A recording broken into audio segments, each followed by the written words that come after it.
Hello everyone and welcome back to the Crafty Crew podcast. This is episode 7. My name is Kinger. I'm joined by Mark. Hello. Nally. Well. And Walshy. Hello. I didn't mess up the intro. That's the most important part of this episode for me this week. It's double IPAs this week, which I am massively excited about because I think it's my favourite style of beer ever. Oh, bold claim. Yeah. Double strength beer for a double strength man, Kinger. Thanks. Thanks very much. We were discussing really quickly before, I think Kinnegar's Thumper is probably one that people might know a lot about or have had before. Yeah, it's probably the one that's been mentioned the most. Yeah, I think that's the one we mentioned there recently as well on from the awards, the craft beer awards that were given out recently. You were saying I think got third at the time for this year, so I think that's a good enough one. People might have had a go of it. It's one of those genres of craft beer that would, like, back to our sours in episode 2. It's a niche genre in a niche genre, so it's very hard to describe an actual standard that everyone will know. But yeah, any craft beer aficionados out there, if you haven't tried Thumper, you're not an aficionado. So well, yeah, it's a fantastic beer, to be fair. Nally, hit us with some facts. Yeah, so double IPAs they're the same base essentially as your regular IPAs. They're, tends to be a clean malt build, so there's not a whole load going on with malt, and they're very hop heavy. So what they do is they tend to, because they're double IPAs, they're in the range of about 7.4, 7.5 up to 10% ABV. And what happens is to increase the ABV, you either increase your malt build, so your pale malt or base malts. You can increase the amount of that because that leaves you with more fermentable sugars. Or in some cases, what they do is just throw in some extra sugar, some extra fermentable sugar, and it's all eaten by the yeast and converted into alcohol. And with double IPAs, what it is they're very, very hop heavy. So it's what gives them that big flavour. So they tend to have a bitterness unit of kind of anywhere from about 60 up to 120, 140 kind of a range. So they're quite bitter beers. One of the most famous ones that have been out there is a beer that's won heaps of awards. It's Russian River Brewing Company, and it's they're based in California, and it's a beer called Pliny the Elder. And I have not been fortunate enough to try it. So if anyone knows where I can get my hands on some, that would be sweet. Yeah, we're all down for that. But yeah, so double IPAs, the reason they get their name is, they're higher alcohol percentage. They're not double, obviously. Some of them could be, up to 10%. So a couple of your IPAs are around 4.5%, 5%. So they can be. But they're double IPAs. So people reckon that it comes from, so with stouts, there's imperial stouts. So they're imperial stouts, so they're higher percentage stouts. They're just higher percentage stouts, and they reckon the imperial IPA is another name for the IPAs. And some people say that the double IPAs, because if you type out or if you write down imperial IPA, it's IIPA, so it's double IPA. One of the things I've heard for the name of them. Oh, okay. Nally, that's a mindfuck status. Front page of Reddit worthy right there. Double IPA. It's not for double IPA. It's IIPA. Yeah, I know. It's wow. Hard-hitting Mind blown facts over here, here. Well, I'm gonna come in on your harder hitting fact with a slightly softer hitting fact. Little bit of history here. So, you hear imperial with stout, you hear imperial with IPA, and you kind of think, it's probably something to do with the English monarchy or whatever. IPAs are an English beer transported to India, must be British Empire. It's actually not. So imperial comes from stouts, okay? 1700 stouts, really strong stouts. They were brewed and sent to an imperial court, but it wasn't England, it was Catherine the Great of Russia. So that's where the term imperial came from. They were brewing these really hearty stouts out in Russia somewhere, sending them up to Catherine to have a great time, and because it was, monarchy, empire, whatever, they called them imperial. But at the same time, we can't take too much joy from that, because Catherine the Great's great-great-great-great-great-grandson is Prince Charles, which is going to be the next King of England, maybe. Or add another great to that and you got Prince William and Prince Harry. So it's come full circle. Something that appeared to be British Empire initially wasn't, but now it's coming around and it kind of is now. So, bit of a weird one for you there. I have this. Most craft breweries brew an IPA because it is easier to brew and has a large market. However, most craft breweries go to session IPAs because it does not cost as much, as double IPAs are mainly brewed by more established breweries because it is a lot more expensive to brew and the profit isn't as high. So it seems to be more of a thing that these well-established breweries are able to take a potential hit on that very high double IPA, just in case, whereas some you won't see that out with some of the lesser established breweries. Yeah, and I guess going over to Nally, you're kind of the home brewing expert of us. Like, it's probably a lot more challenging to brew a double. Like, I imagine there's more risks and, you know, you have to be more nuanced with the flavour, etc. Do you? Well, unfortunately, I haven't had the chance to brew a double yet, but I imagine, you know, going off what I've looked up, it would be more difficult. I mean, just the cost of the ingredients alone is higher. So whether you're making it with additional sugar, fermentable sugar, or you're making a higher grain bill, you know, sometimes some homebrew equipment, it's very hard to be able to make a double IPA because you might be able to, your equipment might be able to handle the weights of a massive grain bill. So that can hinder the process, I guess. I think down the line maybe we'll have to review a batch from yourself and Walshy, Nally, when you get back to brewing. Yeah. What could possibly go wrong? Me and Mark can do the reviewing and just slate you. We're totally impartial observers. I haven't written down all the slights I've gotten off Walshy from this podcast to be brought back later, have I at all? No. I'm not holding a sheet of A4 paper with the Walshy slags he's given me in front of the screen right now on this video podcast, am I? Can I say I would like us to kind of get down the IPAs first before we try to tackle something like a double.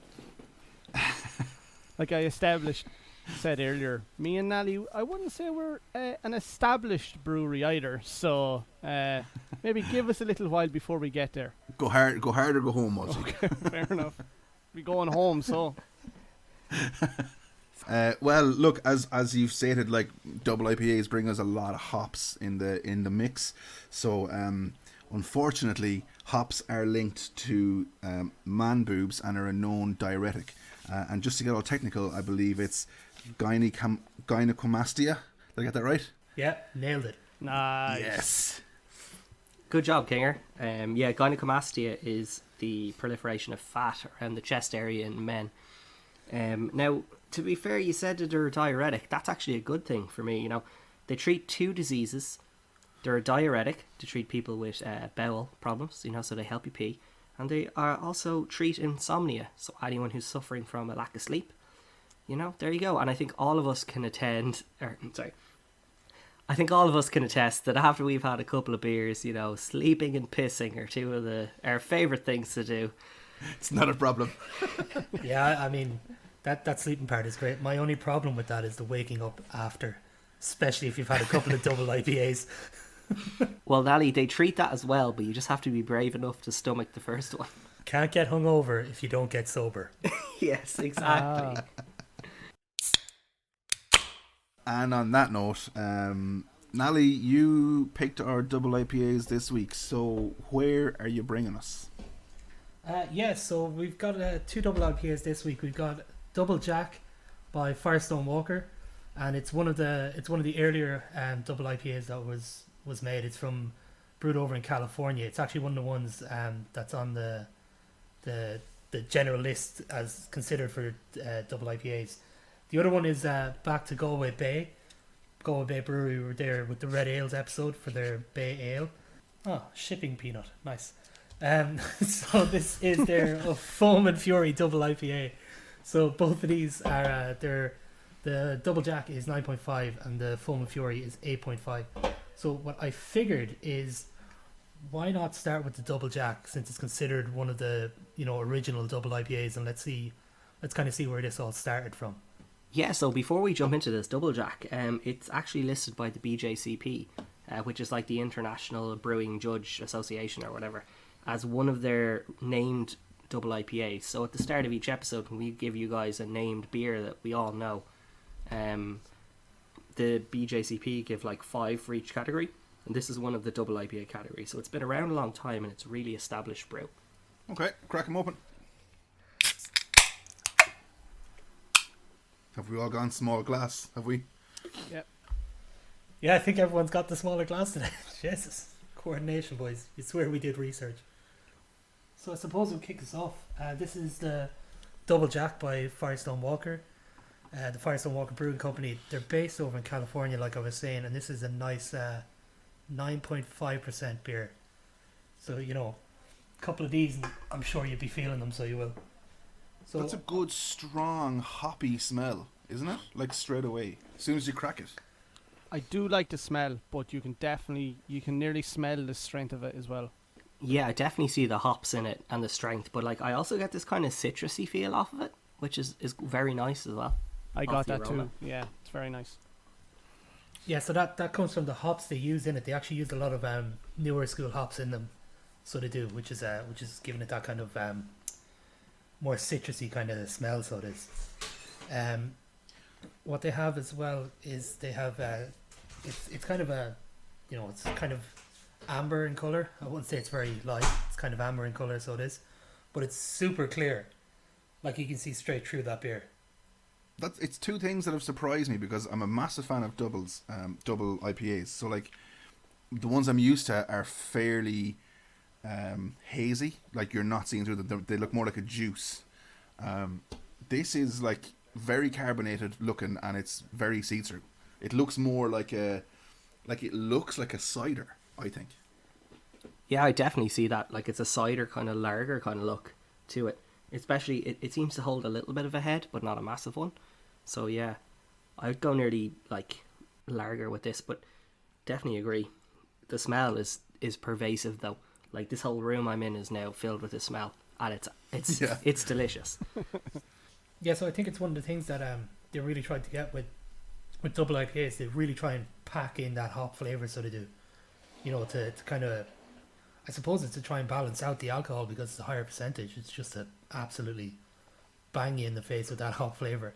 The thing with double IPAs and IPAs is when they're made, you're best off to try and drink them sooner rather than later. Double IPAs don't tend to age really well because the hop flavour and the hop aroma that's in there, mainly the aroma, that tends to dissipate and disappear off the beer pretty quick. So you kind of aiming for the first two months. It's not like a stout that you're gonna barrel age for a year or whatever. You're gonna try and get these in and out fresh, which was kind of a problem that they had in the early days of craft beer, because people had stocked shelves and stuff, but they didn't know they needed to be done quickly. So in regular bars, they just have cans sitting there for ages, and someone try it, it'd be capis, and then not going back to it. Yeah. So throw this over to you, Kinger, because like you'd be kind of considered our double IPA expert in this, but this is a super crisp mouthfeel. Like it's a very dry beer, and my experience of double IPAs has been that they're, quite viscous and they kind of linger in the mouth a while after you finish drinking it. Yeah, this is a confusing one. Like because coming into it, we were saying that it's seen as one of the standards of double IPAs, and maybe the double IPAs that I'm used to, have all been very different to this. This is, it doesn't taste as strong as the other ones that I've tried, but I can definitely see that if I had 2 or 3 of these, I'd probably be starting to call it a night. Like it does feel quite strong, but I think the thing as well though, what it could be, Kinger, is so this being one of the more original double IPAs, it's a West Coast style IPA. So those West Coast IPAs are they're kind of clearer and more see-through. They're more the original IPAs. So nowadays everything's moving on to like New England IPAs, which is that more hazy IPA and more cloudy. So I suppose maybe the reason we're seeing a lot more of the cloudy double IPAs is they're basing them off the New England IPA recipes, and then upping the alcohol or hop percentage to keep that haze in there, maybe. Can I just say about this can? So normally we talk about the cans and either they're plain or they're really elaborate designs. This is like fairly standard beer design. It's like a grey can with a green rim. But considering my fact earlier on was about like the Russian imperial age to the English imperial age, just going to point out that this can has a bear fighting a lion. So that kind of represents, Russia versus England. Who's going to win? I don't know. I think it represents more the fact that if you have enough of these, you'll probably feel like you can take on a bear or a lion at the end of the night. Lads, I'm confused by this beer. I have to say, I'm super confused by it. I was expecting something really, a lot. Again, the double IPAs that I've tried have been like fruity. There's a fruitiness, I think, which is there to cover up the amount of alcohol in them, if that makes sense. Yeah, so I know I was saying earlier that they use some of the newer hops in this, but it is also like heavy on old school original American hops, so like Chinook, Cascade, Simcoe, those kind of hops. So it's kind of more floral and like piney, as opposed to, you know, if you have newer stuff that's like, I don't know, Citra, Galaxy, Amarillo, that are more fruit flavored. So it gives you that kind of more like a piney, resiny kind of taste rather than tropical kind of fruit type of stuff. It is like slightly heavy as well, which is not, this isn't a criticism of the beer, but I guess with double IPAs, they do feel a little bit more substantial when you drink them purely based on the alcohol content. You know, this is 9.5%, man. This isn't far off wine, but yeah, it's quite substantial feeling when you're drinking it. I just want to point out that Nally has absolutely swamped it. It's gone. Gotta make sure I get it in before the next one, you know. Wise, very wise. I was just going to say that I've had, from recollection, 3 double IPAs, and 2 of them I found very heavy, nearly like a meal, where I've struggled to finish it, and one that I've very much enjoyed. So I was very hesitant going into this whole episode, and I didn't know how to feel about it. I actually really enjoy this. I mean, I think you kind of get that nearly citrusy taste at the beginning, but you can taste that strength, and I think at the very end you kind of get hit by that little bit more strength at the end. But I think even because it's in a smaller can as well, which I think helps a lot as well. Instead of some of them bigger cans can be a bit more of a struggle. I've had 1 or 2 that I've found it hard to get through. Yeah, I have to agree with you completely, Walshy. I think the 2 things you said there really hit home with me. The lovely citrusy smell at the start, and then it's not overpowering or whatever as you're drinking it, and also that the can size is quite small. You know, I think I liked it from the moment I smelt it. I was very happy with the taste, and you know, normally these things are nice at the start and a little bit of a struggle to finish off, but I think this is a very enjoyable beer. And as Kinger called Nally out on earlier, Nally's absolutely swamped this. It's gone in about 30 seconds with him, so I'm assuming he's enjoying it. So before Kinger gets onto our rating system, I know where I'm going to land. So Kinger, do you want to tell all the listeners for the 9th time what our rating system is? I will, of course. Yeah, of course, our uber scientific rating system on the Crafty Crew here is 1 to 5, and it starts at unbearable, booze, beer, brutiful, and unbeerleavable, Jeff. So I'm gonna hold judgment. I'm gonna let you guys take the lead on this because I'm super confused by it. So let's go, Mark, first. Yeah, so I'm gonna drop in hard on this. I'm dropping in hard on a Brutiful. This is really nice beer. Lovely start to it. Pleasant aroma. Pleasant mouthfeel. Delicious taste. Not too strong. It keeps its subtlety for a double IPA, which is hard to do. Because a lot of these things, you know, they taste hazy, they look hazy, they're substantial going down. This still gives you the kick, but it's not overpowering. So I think there's a reason this is a standard for doubles, and I can see why it is. So I'm going to go Brutiful. I'm inclined to agree. I do lean Brutiful myself. I do for some reason think that if it was a big can, I might go down a little bit more because I don't know if I'd get through a full 440ml, and that goes kind of for every double IPA, to be perfectly honest, for me anyway. But yeah, no, it's Brutiful for me. I'm really enjoying it. That's a very harsh way to rate something, is to go, if you give me more, I was marking you down. Yeah, actually thinking of it, yeah, it sounds a bit odd, alright.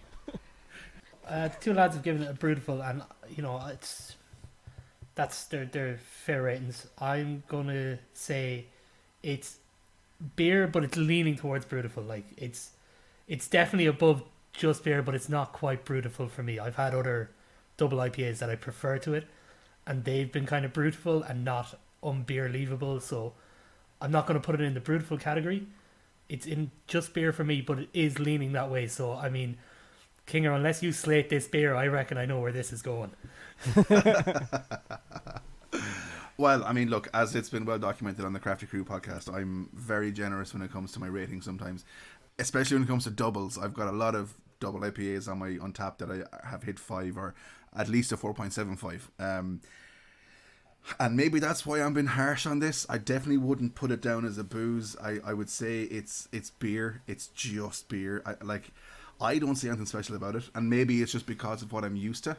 But I don't like the over carbonation that I'm tasting with it, and the aftertaste lingers a bit too much for me, if I'm honest. So it's not a bad beer, so I can't give it a booze. I would say it's just beer. Sorry, Dolores McNamara, talking about things lingering, huh? Okay, what I'm going to say to you is that's 2 for beer and 2 for Brutiful, and we always round up. It's going to be Brutiful. I'm also I just want to point out I'm very happy that the well-known Irish singer Dolores McNamara, did you say? Got to mention. Yeah. No, Dolores O'Riordan. O'Riordan. No. Let me. I was going to let you slide for a minute there. No, not a hope. Hey, I'm not not in a that hope. slide. No, not a hope. Let me start that again. But So it's only Walshy, fair. me and you had a moment, Walshy. We did Me have and a you had moment, and it was where special. we beat the lads, okay? Yeah, with Dolores McNamara. I have fucked up 2 or 3 Nice times so Dolores far, McNamara. and it's been left in. I don't think anyone so it's knows. only fair. So there it is. Double Jack from the Firestone Walker Brewing Company gets a Brutiful rating from the Crafty Crew podcast. Honda lads. Kinger, it's that time in the podcast, and I want to call you out because, I think it's time for a certain thing that you do every week. The last week, or apologies, it's time for a certain thing you do every week. That in episode 5, I sang you in on, and I haven't heard the end of it from these 3 lads, so I'm not singing you in this time. I'm deliberately talking you into your question. What's your question, Kinger? So, seeing as it's double IPA week, right, and bear in mind that all my questions are pretty stupid, right, what 2 styles of beer would you mix that would still taste nice? Have you ever had a snake bite? Yeah, but let's get creative, I thought it was pretty creative back in the day, man. Septic. Oh, I haven't tried it. It might be a thing already, but a milkshake stout.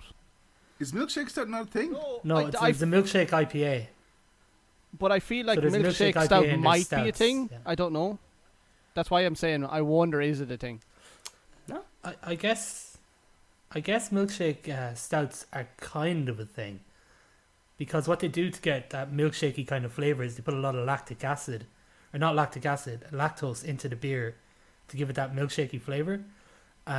So milk stouts do the same thing. They put a lot of lactose in it to give it that kind of milky flavour, creamy flavour as well. So they might be milkshake stouts, maybe. I do see where Walshy's coming from, though. So I kind of think, you get that lovely milkshake IPA taste, which is like a Caribbean kind of fruity, flavorful taste with the nice creaminess of a stout, which is if you think about a milkshake, a good milkshake has a lovely fruity flavor and a lovely creamy taste. So I see where he's coming from with the creamy of the stout and the flavor of the IPA. So I don't think they quite have what he's talking about. So I think that's fair enough. And I'm gonna back Walshy up on this. And I think that's a great show. Thank you, Mark. I appreciate that. I mean, if you mix a session IPA and a double IPA, do you just get a normal IPA? These are the hard-hitting questions on the Crafty Crew podcast. I mean, But you're not wrong, No. I guess. Can He I is a- wrong. can I answer for Nally? I feel like Yeah. he'd want to put a double IPA with a triple IPA now we're talking. and Now have we're a talking. quintuple IPA. Oh, beautiful. I didn't know you knew a word like that, Walshy. Hey, boys, progress. Yeah, no, but seriously, I think something that'd be really nice would be, well, it mightn't be nice, but it'd be nice to try. We had the red ales there a couple of weeks ago. They were easy drink, but they were kind of like caramelly or something, caramelly toffee kind of flavor. Yes. You could, I think mixing them with maybe a Belgian beer that has that kind of banana flavor in it, kind of coming up with like a banoffee pie type of thing might be interesting. Just to try it, like keeping it with that more malty. I know Belgian beers don't tend to be very hop heavy or anything like that, and they tend to be malty anyway, but they tend to be higher ABV. So trying to keep it with that low ABV and getting all those kind of banana esters from the Belgian yeast might be something cool. Yeah, I've had a little bit of time to think about it now. The more I think about it, the more confident I am. I would drop a nice, strong sour, which while she's going to have a bit of a smile on his face with, I'm going to drop a sour on a nice, steady lager. So for me, it would be something like a Boyne Valley lager. Lovely lager, like nice alcohol content. And then drop a little bit of a sour flavour to that. So you keep the crispness of the sour with the lovely flavour. You combine that with the crispness of a lager and the nice smooth drinkability, and you've got a summertime drink that's absolutely delicious and that you're begging for more of. I shit you not, I was going to say the exact same thing. I swear to God. No, in fact, I would drop a Dirty Big Green Zebra into a nice lager. That's like, as I was thinking of this question, that's what I was thinking as well. So I'm annoyed that you got there before me, because now it sounds like I'm just copying you, but you'll just have to take me on my word. But at the same time, Kinger, our friendship has blossomed by that developing fact. That's that very true. We feel the same way about something. Rightio, that brings us to Double IPA numero 2. Nally, what are you bringing us? Yeah, so here we go, back to Galway Bay, back to your home place. Yup. This is back there after the Red Ale one. Galway, the California of Ireland. I'm not going to argue with that. The epic sunshine. I mean, I suppose there's surfers there, I guess. So much wine grown in Galway, King, is there? Hippies, a bunch of hippies, a lot of us. Crusties. Can I just say, Kinger's calling everybody hippies, and he's wearing a very psychedelic t-shirt right now. Yeah. Yeah, so this is the Galway Bay Brewery of Foam and Fiori. It's their double IPA. It's 8.5%, so a nice hefty beer. Mark, the can is pretty good though. I know you liked their one when we did the Red Ale episode of the Bay Ale, Red Ale Bay Ale. Yeah, I gave them a lot of compliments. It was like a load of hermit crab shells on this psychedelic background. And this is something similar, a nice psychedelic background with a kind of Chinese dragon look on some of them, although some of them just look like long fish. It's a bit weird, like, but I love the name of Foam and Fury, you know? Yeah, that's classic. It's a cool name. Sounds like me and you, Mark, but I don't know which is which. Who's Foam and who's Fury? Like, it really is. And can I just throw out there, like, I wonder if it's inspired by that book from The Insider. So there was this book released by a guy who left the Trump administration called Fire and Fury. And I wonder if Galway Bay are subtly referencing that, or if it's something else. I don't know. Maybe someone from Galway Bay can message the podcast and let us know. You never know. Okay, crack them open. It's definitely foamier than the last one. I was going to say, yeah, so I think I know where it gets the foam part from its name anyway. I'm hoping the Fury is not just an absolute assault on the senses, kicking you in the face, like. The taste is a little more sour, or a little more malty maybe, than the last one. Not to say it's bad, but the kind of aroma I'm getting off of it, it's not as pleasant as the Double Jack. Is that fair to say? Yeah. Yeah, I'd agree with you there. Yeah, I think it's a bit more kind of, if the last one was kind of piney and kind of florally, it's definitely more like citrusy, or like like a grapefruit or something kind of smell off it. I'd like to say the carbonation is way less intense, and this is the kind of haziness and kind of syrupiness that Kinger you were talking about earlier that you're more used to with double IPAs. Yeah, and like before I tasted, even like I think I prefer the smell of this one. It's way more familiar in terms of a double. Yeah, I'd be the same, man. I think this is more not so much familiar, but I kind of prefer it. It's more citrusy, more, I don't know, more kind of fruity smell than the last one, I think. But once again, I think that's from the style. It's not West Coast. Ironic, isn't it? It's not a West Coast double IPA, but it really is a West Coast double IPA. Yeah, true. I have to say, I absolutely love the taste of this. It's like a range. Banger, isn't It's it? a range of emotions. You start with this sharp fruitiness, and it moves through to this kind of. It's less sharp, yeah, but you get this kind of sweet fruitiness towards the middle, and then towards the end you get like a sweet and sour almost vibe off of it when it leaves your mouth. Wow, if this holds up, I am super impressed with Galway Bay. Yeah, like I like already. I'm quite a big fan of this. I have to say. It is way less carbonated, like you were saying earlier. It seems to hold the head a lot more as well, which I don't know if that's linked. Maybe there's a reason that it's less carbonated but holds more of a head, or I don't know if there's a science behind that. Oh, it's so good. It's so good. I'm sure there's some kind of science behind that kicker. I don't know. I reckon it's probably though it's slightly lower alcohol. Okay. So with higher alcohols, like like if you have a whiskey or something, there's zero head on whiskey. Yeah. But if you have a really, if you tried to pour a can of a session IPA, they're that lower alcohol. They just get pure foam sometimes if you do it wrong. Yeah. So True. it could be that. Okay. I was just going to say, first off, do we need to give Mark a minute there? He went a bit mad there for a second. Are you okay, Mark? No comment. Oh, fair enough. Honestly, first taste, I was on the fence because it felt like, take the initial taste, nice and sweet, enjoyed it, but I felt like I was hit by a lot. But once I've had 2 or 3 sips, very nice, really enjoy that.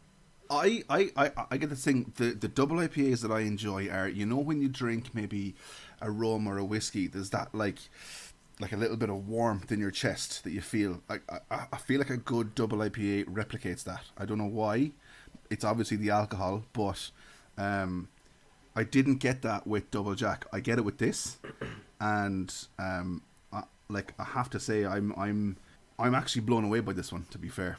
Yeah, I wonder. It's a strange one that you're saying you get it with this and not the Double Jack, considering this is the lower ABV. Yeah. The two, Yeah. I guess maybe the Double Jack is a bit more rounded out in terms of finalising the flavour from the brewery. And this is maybe this is just a bit newer and they haven't really rounded out those sharp edges. But sometimes those sharp edges are nice, and I have to agree with Kinger. You get that nice heat in the back of your throat, don't you? When you sip on this, like a nice whiskey or something like that. Obviously nothing to the same extent, but that nice little tingle that's telling you, hey, you're drinking something strong tonight, buddy. Just a bit of a hoppy warmth. I think one reason why I probably enjoyed the Double Jack so much is it was nearly very familiar to a standard IPA or even a citrus, because it had that taste to it that I'm familiar with. And you were talking about with this King that it has that kind of warm feeling that you'd get from a whiskey. I'm not a whiskey man. I can't get on board on them at all for whatever reason, and that's probably why I've always struggled with double IPAs. And them 1 or 2 that we've had, me and you've had a disagreement about one in particular that I can't get on board with. Maybe maybe that's the reason. It's because that warm feeling that you get from a whiskey kind of a drink is not something I'd be used to, But no, and okay. I do get that a small bit, and it is actually very nice. I think we all knew that I was heading where I was heading from the earlier interruption comments. I am going to have to slam this down as a beautiful side of beautiful, but a beautiful. You hang on, right, hang on. So it's time to rate Galway Bay breweries of Foam and Fiori. I want to go last. I know why you're going to last, so I'm going to go first, and I'm going to start it off very, very positively. I think this is the podcast's very first unbeerleavable Jeff beer. Unbelievable, Jeff! It's a bold claim, and I know you all think that I'm super positive when it comes to ratings, but I have to say this is the best beer we've had so far. So yeah, I'll go next and just say, Walshy, you should go next. You should definitely give your rating next. Fair enough. I think because this suits Kinger, the doubles, I could see where he's going. As someone that this isn't someone that leans towards the doubles, I still think it's beautiful. I really do. I would not go that far, just because it's not my genre of drink. I don't think I could drink a lot of them because they are very heavy. But I'd still put it at a Brutiful. It is nicer than the Double Jack, but I don't think by a huge margin. Nally? Yeah, that's fair enough. So, for me, it's a really, really, really nice beer, but it's not. I don't think this is our first unbeer-leavable. I think it's a beautiful beer, but I don't think it's quite our first unbeer-leavable. I feel like when we hit our first unbeer-leavable, it's going to be 3 of us going, yeah, that's it. That's the one. It's just not. It's. This sounds like I'm slating the beer. It's still class. Like, this is still an unbelievable beer. This is really good beer. It's really, really tasty. Really, really good beer. But it's not unbeer-leavable. It's beautiful for me. That's where I am. That's where I am on it. That's fair. I think, look, for someone who, like myself, who's a massive double IPA fan, I'm obviously going to be a little bit biased. And for someone like Walshy, who's not exactly a massive fan of them, for him to give it a beautiful rating, I think is a testament to Galway Bay Brewery, to be fair, you know. So, you know, it's probably fair. The big decision, though, rests with Mark. Where is he going to go with this? And I'm just going to throw this out there to any of our listeners who care. Probably none of you, but I'm going to throw it out. I'm the most negative marker on Untapped, so my average score is lower than all the other guys. And for this brewery, all I have to say is this.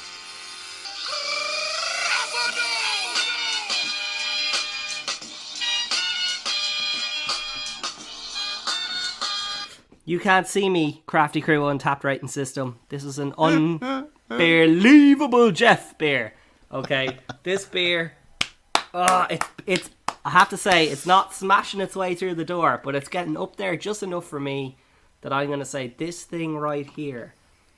For me, it's rounding up, and that means that Walshy and Nally have to suck their lips and be quiet for a while, as Walshy he looks very angry right now. Walshy, he's not but happy. He is not happy at all. But I'm gonna not stop talking, because if I stop talking, Walshy gets to talk, and nobody wants to hear that right now. This beer has this lovely tropical fruity scent. It's got that lovely sweet taste at the start, the sweet taste in the middle, the nice sweet and sour kick at the end. The bitterness isn't too strong. It retains its subtlety as a double IPA, nice and hazy, yet still quite smooth, which double IPAs tend to struggle with. And I think, Kinger, me and you are going to drive this home unbelievable for the Galway Bay Brewery. Unbelievable. Yeah, so I mean, I don't really have any arguments with it. Like I said, it's a class beer. I said I didn't feel it was our first unbeer-leavable, but I mean, this is how the system works. I would like to point out, though, that I did pick the double IPAs this week, so I am chalking that up as my win. Yeah. So I'm not gonna disagree with you, because I'm chalking that up as a win. But no, definitely, it is a class beer. It is really, really good. You know, it was just for me, it was just that it didn't blow everyone kind of away. 3 out of 4 is kind of what I was thinking, and it's fair. But this is how we've decided, and this is why the system is so important. The Crafty Crew rating system is so important, because it should always go up. This is why I passed a lot of my tests. You rate higher. Round up. Round up.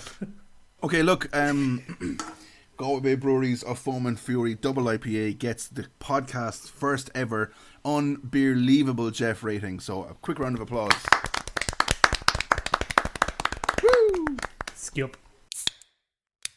Okay, well, I'm on an absolute high after that first unbeer-leavable Jeff rating on the Crafty Crew podcast. Yes, let's get her done! Get her done! Okay, listen, question number 2. I should have a warning for all these questions. They're incredibly stupid. And please, by the way, Mark, if people have questions for the podcast, where can they find us? Crafty Crew Podcast. We're on Facebook at Crafty Crew Podcast. Untapped at crafty_crew_podcast. Crafty Crew Podcast at gmail.com. And anywhere you listen to your podcast, we should be there. Our main source is our Facebook profile. So guys, if you just come to Crafty Crew Podcast on Facebook, please, questions on our wall, send us a message, comment on a post. We have prizes to give away, and we are waiting to give them away. So just throw in a question. It'll be on a podcast. We'll let you know what episode it's on, and then we'll send you a prize. Okay, well, I actually got inspiration for this question from my wife, because she just said that she wouldn't pay more she wouldn't pay like, you know, an extravagant price. She likes a cocktail. She wouldn't pay an extravagant price for a cocktail, and she knows that we all love our craft beers. What's the most you would pay for a craft beer? So for me, it's the one we mentioned at the start of this episode. I'd pay a good bit to try that Russian River Pliny the Elder. I would pay to try that. So I would, like, I don't know, maybe possibly even like 15, 20 beans for a 330ml bottle. Like, I really want to try that, so I do. I was thinking 20 myself there, like that, yeah. And do you know what I have to say, right? Nally and Walshy, you can back me up on this or bounce back on this. If you were being given a craft beer you tried before, that answer is probably going to be like, for a 330ml can or bottle, it's probably going to be like even €6 or €7 for your favourite drink. Yeah. But when it's the drink of, like, you've heard so much about, or there's all this hope about it, or you know, people that keep talking about this and I haven't had it and I really want it, that's where you hit that like 15, €20 margin. For me, it wouldn't be quite as high. It'd be like, I'd say 15 would be a hard limit. I'd go with Walshy on that one. So, you know, weirdly enough, I'm just agreeing with Walshy everything tonight. But I think that's such an interesting question, because if Kinger, if me and you sat here and talked about this amazing craft beer we've had that Walshy and Nally haven't had, they'd be way more willing to pay to try that 100%. than if they had it. Absolutely, yeah. So it's a very good question. For such a small industry as well, obviously a growing industry, but like, it's almost like some beers could probably charge what they like, you know. Yeah. I don't agree with if that. they wanted. I don't agree with that. I think some beers can charge what they like to a point. You know, if you're some super exclusive yet globally recognized craft beer, obviously you could make very small batches and charge high prices for those batches, but there's probably a lot more money in mass production and like a slight higher price. So like, what I would point to this is like the McGarrigles range, really solid craft beers, high, but they're a bit dearer than your normal craft beers, like when you go to Tesco or Dunn's or wherever you buy your craft beers. But you know you're getting good quality with them, you know, because they're a really good reputation, and they're also very high in alcohol content, which also helps. You know, you're McGarrigle by the end of the night. And I'm sure Nally has something to say on this, so I'll throw it over to him. Walshy just winced under the microphone. Okay, Nally, just before you go, he I would died. like to throw out a famous phrase that we've come out with over the last few months. Mark, get out and walk after that nonsense. Yeah, so just a quick one, King, just on your question. Like, if you had a chance to buy Metal Beer Solid again, I mean, like, for me, I feel like that was your top beer Pinnacle. of last year. Like, anyway, like, where are you going with it? What price range are you looking at? Like, if you have one last chance to buy a can of Metal Beer Solid, like, I feel like that's going to be your max spend that you would spend on a can. Like, that's where you'd go. Can I stipulate something with you really quick? Is it the last time I'll ever get it, or will there be more? Yeah, it's Yeah. a limited edition run, so it hasn't been seen since, and I don't know if it's coming back. At auction, there is one can of Metal Beer Solid left in O'Brien's in Athlone.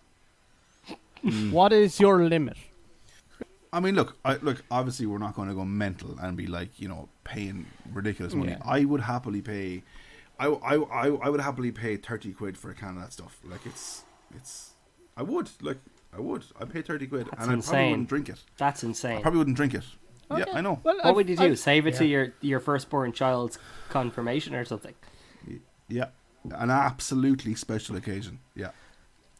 I think I'd really agree with King there on that. Buying it something special and having it for, say, like, I don't know, keeping it for your kid's wedding, or I don't know, confirmation, or a big 50th I know birthday or obviously something beer like would that. be gone off by then. Oh, I'm aware of that. This is a fantasy question. Do you know what I mean? It's not exactly tied to the world of realism. So I would say, Nally, based on your point when you were talking about the Pliny the Elder beer, I'm agreeing with you. I think there's a thing I'd pay for not even the taste of the beer, for the chance to try it, you know. And I think the chance to try it is double the price of the taste of the beer. And I think what I would pay is up to, I'd say, €20 max. That's what I'd put my hard limit on it. But there's so many beers that if you were a very, very clever marketing company, and if you were much cleverer than the recruiters on LinkedIn, you could probably make £100 off me a week by emailing me very exclusive craft beers that I would like to try. Exclusive beers. Yeah. Would you like to try Brewdog's Punk exclusive? Galahad. I'll pay £20 Galahad, for that. brand new. I'm after looking up a beer here, and we spoke about it before. Yeah, but give me a minute. Give me a second. It's actually from Brewdog, called Sink the Bismarck. And I went onto a random site to find out a price for it. And it's coming up at $95. Ooh. Now, I would not pay $95, which would be to €105. But I'd happily go in on with 3 or 4 lads just to say that I've tried that. That also has an ABV of 41%. Yeah, so I mean that's fair. I think the only thing with that though is, so I think the difference between when we're talking about trying a craft beer here in this case, and how much we're willing to pay is very much down to, you know, we're talking about more of an everyday type of thing. Like that Sink the Bismarck or Tactical Nuclear Penguin is a limited edition run that they've only made once. Also, I mean, when you go up to that percentage of beer, the taxes you have to pay are way up there as well. Like that's why you're not seeing a $2.50 bottle of whiskey, whereas you can get a $2.50 can of beer. So it's in proportion to it. Like, I mean, it's the exclusivity that comes with making a limited edition run, and the higher ABV range as well. I mean, look, I think we were saying it earlier. I think the best for me, anyways, is anywhere up to about £20. I mean, if it's something I'm desperate to try, like for example, Pliny the Elder, Russian River that we were talking about earlier on, I might stretch to 30, but unless it's something really high alcohol and, like you say, we're splitting it between 2 or 3 of us, it's not something I'm going to go mad on. It's not something that you can store for a heap of years and you're going to make profit like whiskey or wine or anything like that. It's not along those lines. Yeah, I don't see it being a thing. It's like if you're in a bar and you see one at the back there and it's £30 for a bottle, you're not going to be like, oh yeah, I'm going to have 3 or 4 of them. Because then you're over £100 in the hole, you know. And even those type of beers, like, you're not going to split them with 1 or 2 people, because, like, who splits one beer with 3 people? Like, you don't do it and feel good about it, you know. If you do it, you might do it, and then you're like, hey, I had to get 2 other guys in on this to try it, so screw this beer. It's getting a bad rating off me. Yeah, I think that's where it is. That's where it lies. That's a really good question, though. Ciara, I feel like that might be your best question yet, and you know, maybe we do get to hold off that GoFundMe page for an extra week. That finally brings us to an end for this week's episode of the Crafty Crew podcast. Finally. It's been a long process, and the editing process might be even longer. Oh, so long. Sounds like a you problem. Shout out to Firestone Walker Brewing Company for their Double Jack, and Galway Bay Breweries of Foam and Fiori, which we can now officially say is the first unbelievable Jeff that we've had on the podcast. Galway Bay Brewery, super credit to you. If you want to join us next week, it's Brown Ales, and it's who picked these ones, guys? Mark, was it you? No, it was Walshy, sorry. Myself. We're going with Larkin's Gingerbread Brown Ale, and we're going with Lochgill's McNutty, which I'm very excited about, I have to say. Have you had it before, King, or have you? No, I've never had it before. Interesting. Never, yeah. And that's the way it's going to stay. So until then, it's a goodbye from Mark, a goodbye from Walshy, a goodbye from Nally, and a goodbye from myself, Kinger. See you next week.